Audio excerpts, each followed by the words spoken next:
बाबू लाल बाबू लाल बाबू अरे चाचा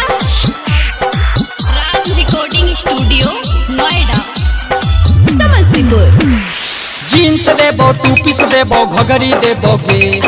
जीन्स देबो टू पीस देबो घघरी देबोगे कटिहार वाली छौरी एगो चुमा लेबोगे कटिहार वाली छौरी एगो चुमा लेबोगे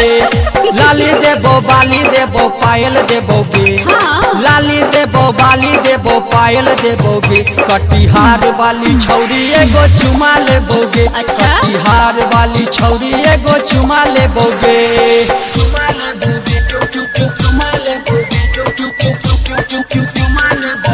अच्छा कटिहार वाली छौरी एगो चुमा लेबोगे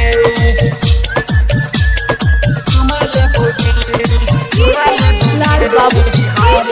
लाल बाबू तोहर नागिन जैसन चाल छौरी उम्र 16 साल तोहर नागिन जैसन चाल छौरी उम्र 16 साल तू कराबै छे बवाल बात मान ले गोरी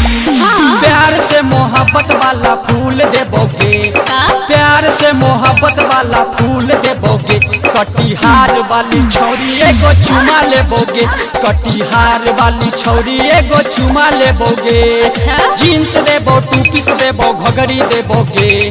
जीन्स देबो टू पीस देबो घघरी देबोगे कटिहार वाली छौरी एगो चुमा लेबोगे कटिहार वाली छौरी एगो चुमा लेबोगे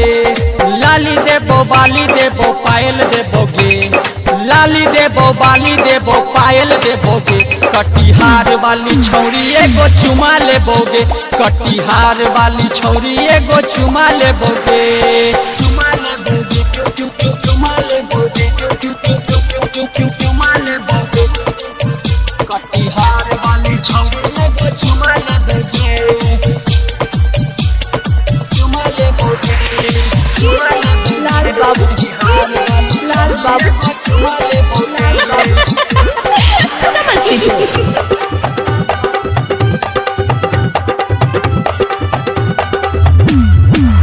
तोहर होठ लाले लाल हमर होले बुरा हाल तोहर होठ लाले लाल हमर होले बुरा हाल अब ने होय छे बरदास एगो देहा दे गोरी कन्हैया संजीवन सिल तोड़ देतोगे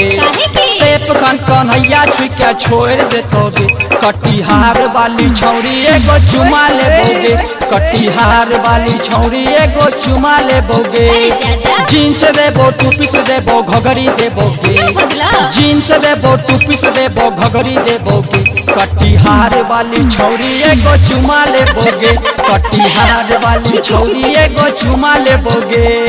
लाली देबो बाली देबो पायल देबोगे